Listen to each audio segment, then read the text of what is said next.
السلام علیکم ورحمۃ اللہ وبرکاتہ۔ حضرت عبداللہ بن زید فرماتے ہیں کہ میں نے 3 رات اللہ سے یہ دعا کی، اے اللہ مجھے بتا دے کہ کل جنت میں میرا ساتھی کون ہوگا۔ تیسری رات مجھے ہاتف سے ایک آواز آئی کہ تمہاری جنت میں ساتھی میمونہ ولید ہوں گی جو کوفہ میں رہتی ہیں۔ میں کوفہ گیا اور میمونہ کا دریافت کیا۔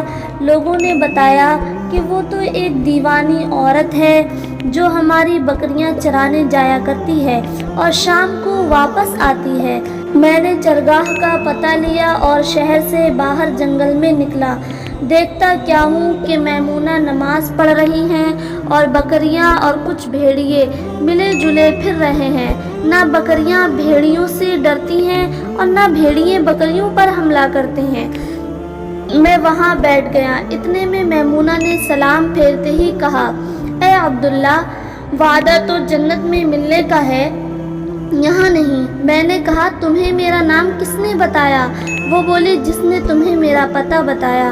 میں نے کہا، یہ تو بتاؤ کہ ان بھیڑیوں نے بکریوں سے صلح کب کر لی؟ اس نے کہا، جب سے میمونہ نے خدا سے صلح کر لی۔ اللہ والے اسرار کے واقف ہوتے ہیں اور ان کے دم قدم سے بھیڑیوں اور بکریوں میں بھی امن قائم رہتا ہے۔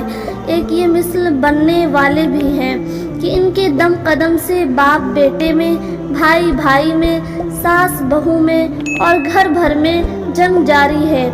میرے پیارے ویورز، اگر میری ویڈیو پسند آئی ہو تو میرے ویڈیو کو لائک اینڈ شیئر کریں، میرے چینل کو سبسکرائب کریں۔ السلام علیکم ورحمۃ اللہ وبرکاتہ۔